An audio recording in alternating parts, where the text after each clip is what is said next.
오늘은 민수기 27장 12절로 20절 말씀을 가지고 올바른 지도자가 됩시다 라는 제목으로 세 가지를 살펴보고 은혜 나누겠습니다. 첫째, 늘 겸손합시다. 우리 12절로 14절 함께 봅니다. 여호와께서 모세에게 이르시되 너는 이 아바림 산에 올라가서 내가 이스라엘 자손에게 준 땅을 바라보라. 본 후에는 내 형 아론이 돌아간 것 같이 너도 조상들에게로 돌아가리니 이는 신광야에서 회중이 분쟁할 때에 너희가 내 명령을 거역하고 그 물가에서 내 거룩함을 그들의 목전에 나타내지 아니하였음이니라. 이 물은 신광야 가데스의 무리바 물이니라. 아바림산은 하나의 산을 가리키는 명칭이 아니라 요단강 동편 모압 평지를 가로질러 뻗어 있어 모압 고원을 이루고 있는 커다란 산맥을 가리키는 말입니다.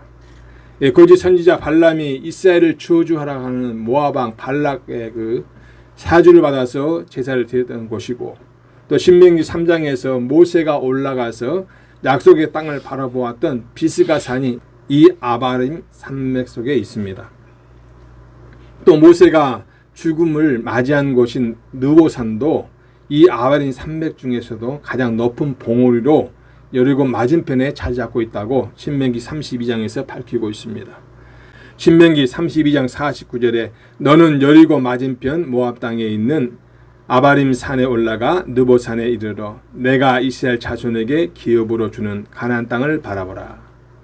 이 아바림 산에 올라 가나안 땅을 보게 하신 하나님께서는 모세를 향해 내 형 아론이 돌아간 것 같이 너도 조상에게로 돌아가리라고 말씀하셨습니다. 이게 무슨 말씀입니까? 모세가 죽을 것이라는 말입니다. 무리바 물 사건 직후에 하나님께서 선언하셨던 모세가 가나안 땅에 들어가지 못하고 죽으리라는 그 예언의 말씀을 모세로 하여금 다시 기억하게 하시는 말씀입니다. 무리바 물 사건은 민수기 20장 3절로 13절에 잘 기록된 내용으로 8절에 보면 하나님께서는 모세에게 물 없는 광야에서 죽게 한다고 대적하는 이스라엘 회중을 모으고 그 앞에서 반석에 명령하여 물을 내게 하라고 말씀하셨습니다. 그런데 모세가 반석에서 물을 내는 과정에서 하나님의 거룩함을 드러내지 못했습니다. 민수기 20장 10절로 11절 말씀 보니까 모세와 아론이 회중을 그 반석 앞에 모으고 모세가 그들에게 이르되 반역한 너희여 들으라. 우리가 너희를 위하여 이 반석에서 물을 내려 하고 모세가 그의 손을 들어 그의 지팡이로 반석을 2번 치니 물이 많이 솟아나오므로 회중이 그들의 짐승이 마시니라. 즉 하나님께서는 8절에서 단순히 반석에서 명령하여 물을 내라고 말씀하셨으나 모세는 반석을 향하여 들고 있던 지팡이로 2번이나 반복하여 내려쳤던 것입니다. 이것은 하나님의 말씀에 불순종하는 것입니다. 모세는 구약의 대표적인 신앙의 인물이었지만 한순간 화를 참지 못하는 바람에 하나님께 죄를 범했습니다. 그래서 시편에 보면 시편 106편 32절로 33절에서 그들이 또 무리바 물에서 여호와를 노하시게 하였으므로 그들 때문에 재난이 모세에게 이르렀나니 이는 그들이 그의 뜻을 거역함으로 말미암아 모세가 그의 입술로 망령되이 말하였음이로다. 즉 모세가 그의 입술로 망령되이 말하였다고 하였는데 이는 우리가 너희를 위하여 이 반석에서 물 내라고 하는 이 교만한 말을 했던 것입니다. 이처럼 하나님의 거룩함을 드러내지 못한 죄가 결국 가나안 땅에 들어가지 못하게 만들었습니다. 이 모세의 죽음에 대한 예언은 모세도 아론과 같이 불순종과 교만 때문에 결코 가나안에 들어가지 못한 채 죽을 것이라는 사실에 대한 확인이었습니다. 민수기 20장에 보면은 아론이 하나님의 그 죽음의 예고를 받았는데요. 민수기 10장 24절에 아론은 그 조상들에게로 돌아가고 내가 이스라엘 자손에게 준 땅에는 들어가지 못하리니 이는 너희가 무리바 물에서 내 말을 거역한 까닭이니라. 그러니까 하나님은 이 모세의 이러한 행위를 보고 민수기 20장 12절에서 너희가 나를 믿지 아니하고 이스라엘 자손의 목전에서 내 거룩함을 나타내지 아니하였다고 말씀했습니다. 그래요 반석에서 물은 나왔지만 모세는 불순종함으로 말미암아 그토록 갈망하고 소원하였던 가나안 땅에 들어가지 못하고 광야에서 죽어야 하는 비운의 주인공이 되고 말았던 것입니다. 성도 여러분, 모세가 하나님으로부터 죽을 것이라는 선언을 들었을 때 그 충격이 얼마나 컸을까요? 만약 여러분이 어떤 병에 걸려서 병원에 입원했는데 어느 날 갑자기 의사로부터 가망이 없습니다. 당신은 죽어야 합니다. 이런 선고 들었을 때 여러분 심령 어떻겠습니까? 아마도 상상조차 하기 싫으실 것입니다. 그런데 모세는 지금 그와 같은 충격적인 소식을 하나님으로부터 들은 것입니다. 그것도 그가 그토록 염원하였던 그 가나안 땅을 목전에 두고서 말입니다. 이것은 분명 모세에게는 충격적인 사건이었을 것입니다.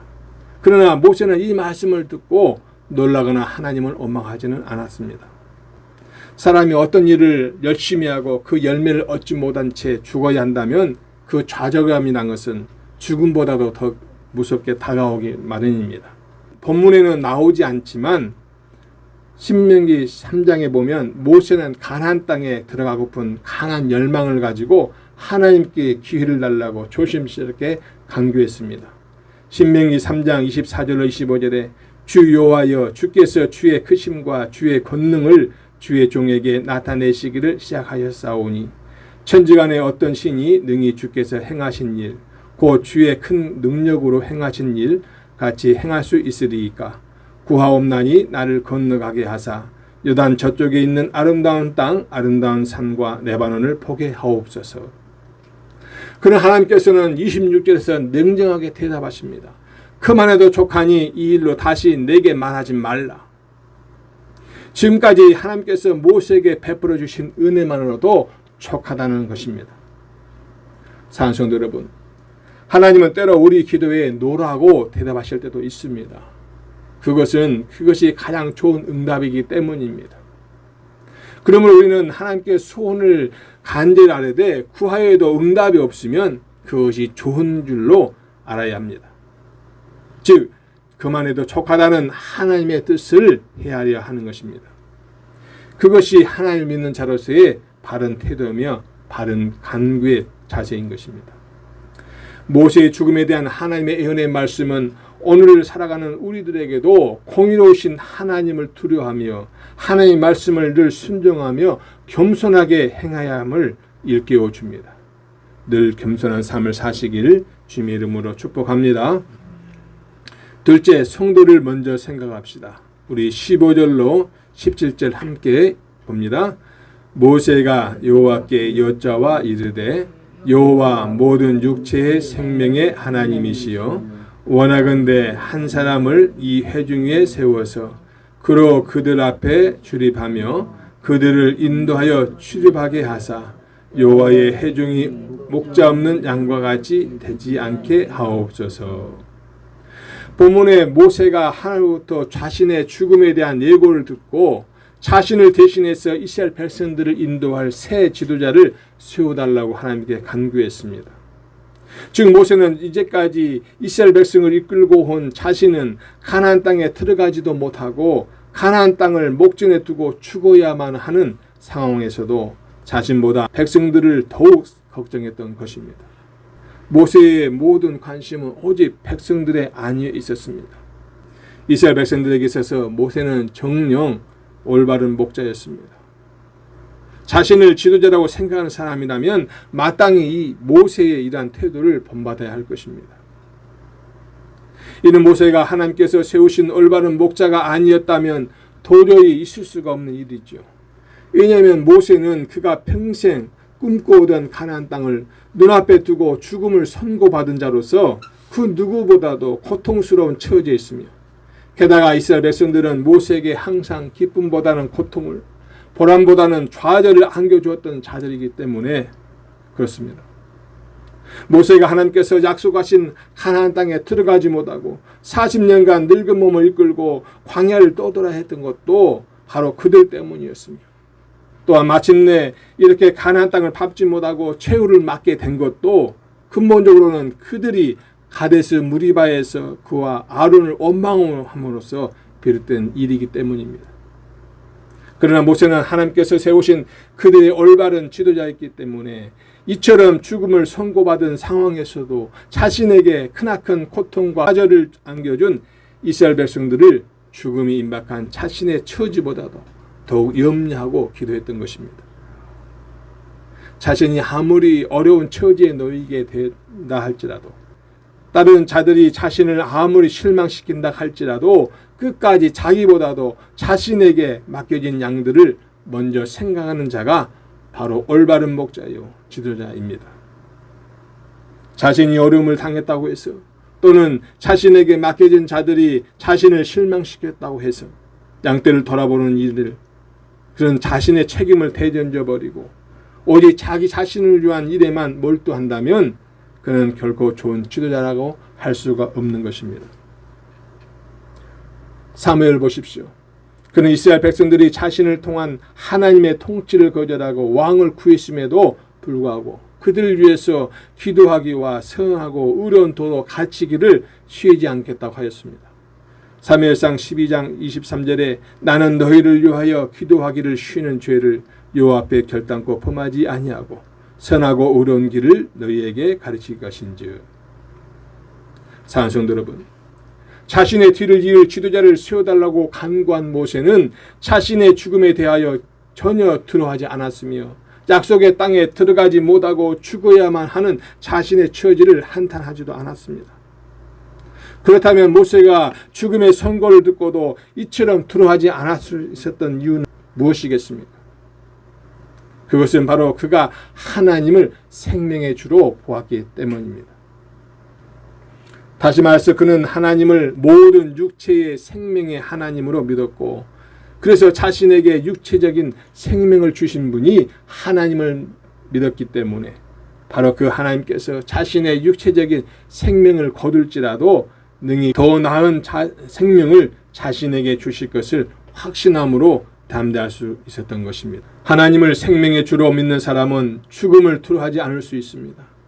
그래서 다니엘과 그의 세 친구들도 역시 극렬히 타는 풀무불 속에서와 또 굶주린 사자 굴 속에 던져질 것을 알면서도 그러한 믿음과 확신이 있었기에 담대하게 하나님의 뜻을 행할 수가 있었던 것입니다. 그것은 살기가 등등하여 자신을 죽이려고 모여든 유대인들에게 더욱 담대히 복음을 전했던 사도 바울에게서도 발견할 수가 있습니다. 이렇듯 예수님께서는 우리에게 분명하게 말씀하셨습니다. 마태복음 10장 28절로 31절에 몸은 죽여도 영혼은 능히 죽이지 못하는 자들을 두려워하지 말고 오직 몸과 영혼을 능히 지옥에 멸하실 수 있는 이를 두려워하라. 참새 2마리가 한 아사리온에 팔리지 않느냐? 그러나 너희 아버지께서 허락하지 아니하시면 그 하나도 땅에 떨어지지 아니하리라. 너희에게는 머리털까지 다 세신 바 되었나니 두려워하지 말라. 너희는 많은 참새보다 귀하니라. 그러므로 우리는 그 어떤 순간에도 결코 죽음을 두려워한 자들이 되지 맙시다. 만약 우리가 죽음을 두려워하게 된다면 이것은 곧 하나님을 생명의 주로 믿지 않는 우리의 불신앙을 드러내는 것이요, 또 우리가 오직 하나님을 믿는 그 믿음 속에서 우리가 우리 생명의 주관자가 되시는 줄 믿고 하나님을 의지한다면 그 어떤 유혹과 억압 속에서도 굴하지 않음으로써 담대히 하나님의 뜻을 행할 수 있습니다. 그럴 때 그런 마음이 없는 하나님의 축복에서 언제나 떠나지 않게 될 줄 믿습니다. 그렇다면 여러분, 과연 우리는 좋은 목자요 올바른 지도자입니까? 아니면 사꾼입니까? 내게 맡겨진 양들을 먼저 생각하는 자입니까? 만약 우리가 우리 자신을 먼저 생각하는 사꾼이라면 우리에게 맡겨진 양들은 항상 이리 때 곧 사탄의 공격을 받아서 범죄하며 늘 실족하는 가운데 불행하는 삶을 살 수밖에 없을 것입니다. 또한 그에 따른 징계를 결코 피할 수가 없을 것입니다. 그러나 우리가 우리 자신보다도 우리에게 맡겨진 양들을 먼저 생각하는 좋은 목자라면 하나님이 공급해 주시는 놀라운 은혜를 풍요히 받고 평안한 삶을 누리게 될 것이며, 우리 자신은 착하고 충성된 종이라는 하나님의 칭찬과 함께 넘치는 은혜와 축복을 누리게 될 것입니다. 그러므로 우리는 오직 올바른 지도자가 됩시다. 의무감 때문이 아니라 또 억지로 지체를 감당한 사건 지도자가 아니라 자신이 이끄는 공동체에 대한 진실한 사랑으로 섬기는 교회와 성도를, 또 사회에서는 소속된 직장과 동료를 먼저 생각하고 헌신하는 성도들이 다 되시기를 주님의 이름으로 축복합니다. 셋째, 성령 충만한 삶을 삽시다. 우리 28절로 20절 함께 봅니다. 여호와께서 모세에게 이르시되 눈의 아들 여호수아는 그 안에 영이 머무는 자니 너는 데려다가 그에게 안수하고 그를 제사장 엘르아살과 온 회중 앞에 세우고 그들의 목전에서 그에게 유탁하여 내 존귀를 그에게 돌려 이스라엘 자손의 온 회중을 그에게 복종하게 하라. 자기를 대신할 사람을 세워서 이스라엘 회중들로 하여금 목자 없는 양과 같이 되지 않게 해달라고 간구하는 모세에게 하나님께서는 눈의 아들 여호수아를 이스라엘의 새로운 지도자로 세우라고 하셨습니다. 이런 말씀만 보면 하나님께서는 모세의 간구를 듣고서야 비로소 여호수아를 모세를 이을 그런 새로운 지도자로 세운 것으로 보입니다. 그러나 여호수아는 하나님께서 이스라엘 위에 이미 준비하신 자였습니다. 즉 하나님께서는 여호수아로 하여금 모세의 시종으로 그의 곁에서 지도자 수업을 받게 하셨고 때가 되면 이제 이스라엘의 새로운 지도자로 세우셔서 그들을 약속의 땅 가나안으로 인도하게 하신 것입니다.